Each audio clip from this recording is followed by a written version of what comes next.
Good morning and welcome to Our Issues Milwaukee. I'm your host, Andrea Williams. Our focus this morning is on politics. About a week ago, Wisconsin held its partisan primary election, and that primary set a record for total votes cast for Democrats and Republicans, more than 990,000 votes. A few results that will lead us to November. Democrat Tony Evers will serve as state school superintendent. He'll face off with Republican incumbent Scott Walker for governor. For lieutenant governor, Evers' running mate is Mandela Barnes, facing off with Rebecca Clayfish. Republican State Senator Leah Buchmeier, she'll go up against Democratic incumbent Tammy Baldwin for U.S. Senate, and a couple other races that are worthy of discussing. Democrat Kalen Haywood II became the youngest ever to win a seat in the state assembly for the 16th district. He'll join us later in the show. And Democrat Dr. Lakeishia Myers defeated longtime lawmaker Fred Kessler for the 12th district seat in the state assembly. She joins us now. Good morning, Dr. Myers. Good morning, Andrea. Thank you for being here. And you ran on a campaign that was focused on education. So if you would tell us more about what's important for you as you prepare to take on this seat. Well, I'm an educator by trade. I've been in the classroom in some way, shape, or form for like the past 11 years. So all things education kind of like run through my veins. I'm a second generation teacher. Both my parents worked for Milwaukee Public Schools and retired from Milwaukee Public Schools. And so I got to see it from that perspective as being a student in MPS K-12 and then coming back and being an educator in the district as well. All right. So I'm looking to be an advocate for all of our public schools in Wisconsin, especially Milwaukee Public Schools because they have a special place in my heart. But making sure that all of our students have what they need as far as budgetary concerns are concerned for the state budget, and also making sure that we try to come up with a remedy for our horrible school funding formula that we have in Wisconsin. Okay, so if you would kind of give us an idea of what areas fall under the 12th district. Absolutely. The 12th Assembly District runs from approximately the western end would be 124th Street over to the northern part, which would be County Line Road. Okay. And then the southern border is Keefe Avenue, and it kind of does a bob and weave in and out from 68th Street on down. So we have part of Wauwatosa in the district as well. Okay, good stuff. So really, you have quite a span of it's individuals a vast area. with different backgrounds. Absolutely. Yeah, so it should be interesting to say it the least. And you've said that the 12th district is pretty unique. It is. Yeah, It is. why would you say that? Because I believe we're the most suburban of the city. Okay. So when you look at our district, we were the last part of the city to be annexed way back in the 1950s. That used to be called Granville. That's what the area was called. And our subdivision, our area is now called Granville and Golden Gates, those areas. So we were the last part of the city to be annexed into Milwaukee. So with that, we have a lot of space. We have lots of vast areas. We had Northridge Mall, so that was a planned area. The developments around there with Northridge Lakes were planned developments in that area. You also see a lot of suburban-esque properties that you have large, well-maintained grassy knolls that are in the area. We have the nature preserves that are in the area, so it's not uncommon to see deer walking around. They kind of get out into the streets, so a lot of people are like, what? I didn't know this was still Milwaukee. This is still Milwaukee. Yeah. So, we have all of the accoutrements of suburban living, but we are in the city of Milwaukee. Yeah, and so when you talk about places like Northridge Mall that's now empty, Absolutely. Do you have thoughts on wanting to see something happen in that space? Absolutely. That was one of the reasons that I ran, is because number one, the property taxes that people in the 12th district pay are very, very high, but I don't think they get a very good return on investment. And when I'm looking at the return on investment, I'm thinking goods and services. There is no movie theater in the 12th Assembly District. We have to go either to outside of the district into Washington County, which is Menominee Falls, or we have to go to places farther out.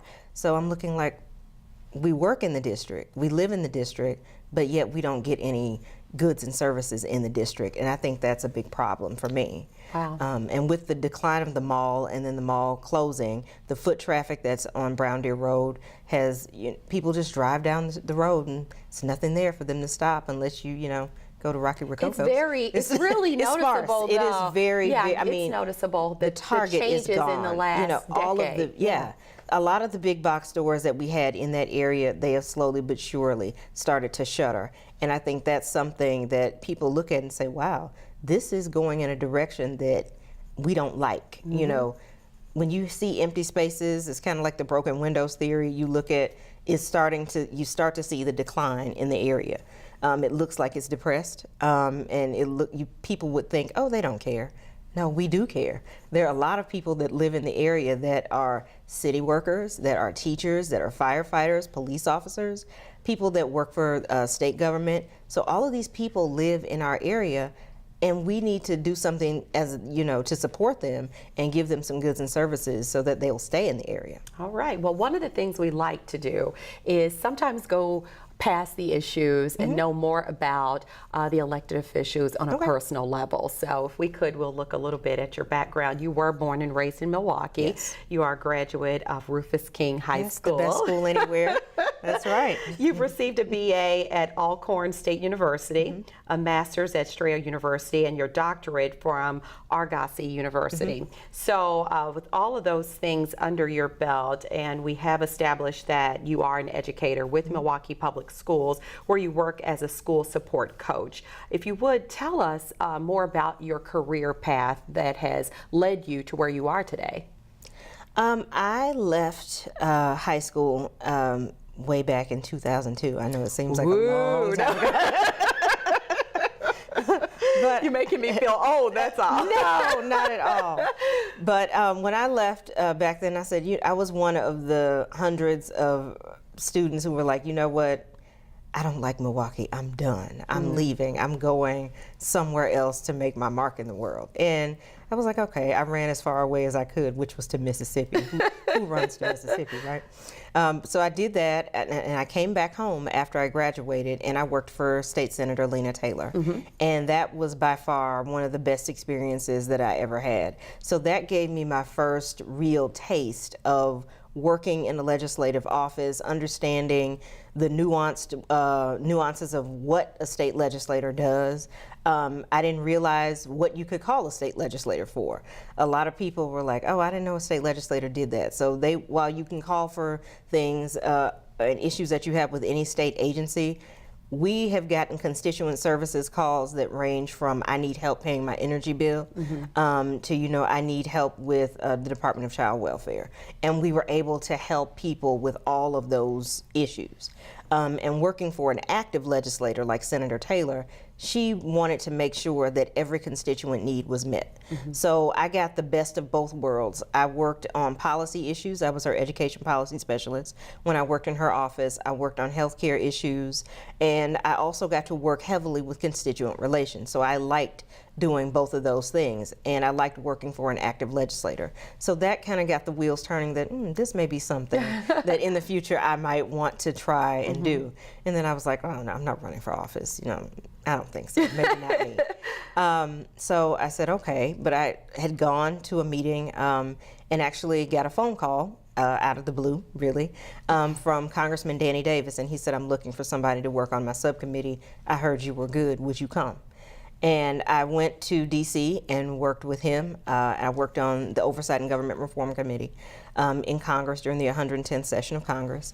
So I was able to work with Maxine Waters. I was able to work with a lot of the big name legislators that have been in and out of Congress for the last few years.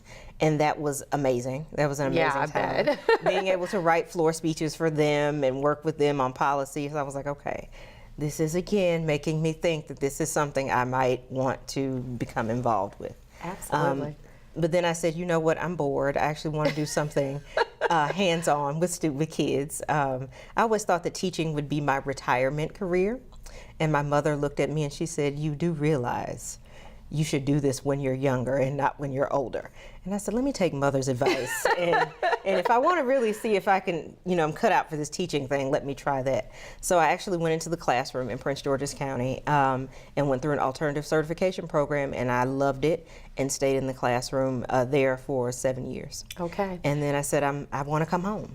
And here you and here I am, working in politics. I love it. So this is the thing. You mentioned PG County, which I lived in the D.C. area as well. And PG County is one of the most wealthiest counties in America for African Americans. Right. So looking at that picture and then coming here and looking at what your statistics and numbers are with some of the students who are in our school system, it is a vast difference because we're ranking top 5 when it comes to poverty. So are there some things that you can bring from witnessing a county that's wealthy coming to Milwaukee County and really taking a blueprint to see what can work in that scenario, in kind of parallel scenario? I think so. Even though if that makes sense at all. It does. Yeah. To me, I get where you were going with that.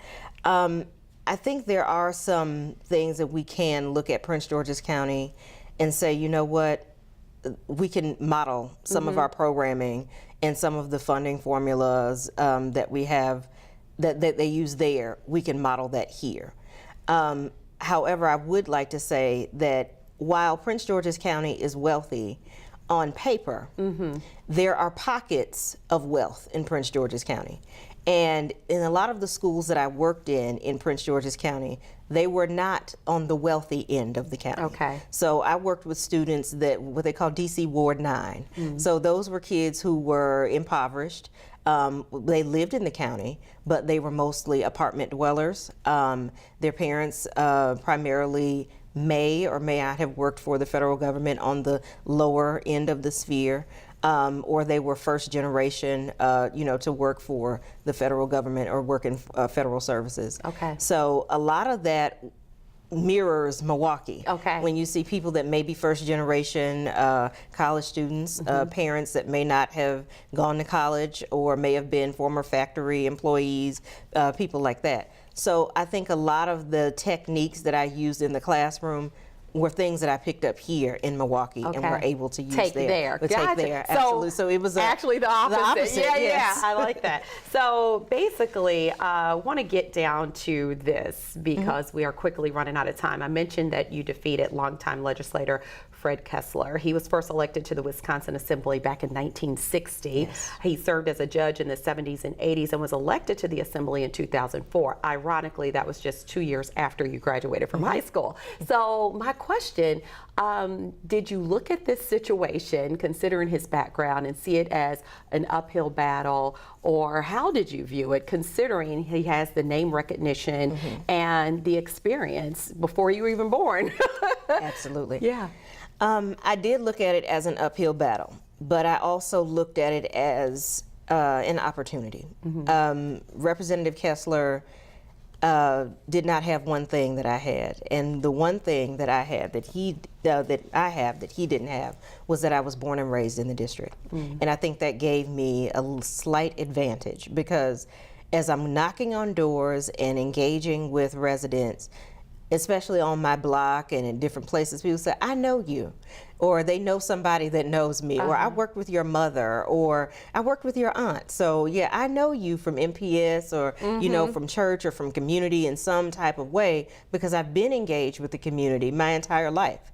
So I think that was something that helped me to get to know voters and get them to, not remember me as, little Lakeishia, but maybe adult Lakeishia that wants to represent you in the assembly. So I think that might have helped a little bit. I also think that actually having the energy to go out and do the doors, that was my strategy.